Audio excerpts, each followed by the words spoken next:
হরে কৃষ্ণ। রাধে রাধে বন্ধুরা, সকলকে উত্থান একাদশীর অভিনন্দন। তো সবাই সুন্দরভাবে নিষ্ঠা করে উত্থান একাদশী পালন করেছেন তো? কাল কিন্তু একাদশীর পালনের সময় কখন? ভোর 5:49 থেকে 9:30 মধ্যে। তো উত্থান একাদশী পালন করলে কি হবে? উত্থান একাদশী পাপনাশিনী, মুক্তি প্রদায়িনী, পূর্ণবর্ধিনী। এই একাদশী নিষ্ঠার সঙ্গে পালন করলে শত শত রাজস্বীয় যজ্ঞ এবং হাজার হাজার অশ্বমেধ যজ্ঞের ফল পাওয়া যায়। আর জগতে দুর্লভ বস্তু প্রাপ্তির কথা কি আর বলবো।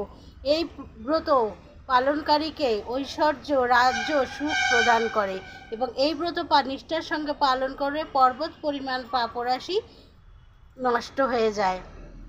এই ব্রত পালন করলে আশাতীত ফল লাভ হয়। হরে কৃষ্ণ, রাধে রাধে। আগামীকাল পালন কখন? ভোর 5:49 থেকে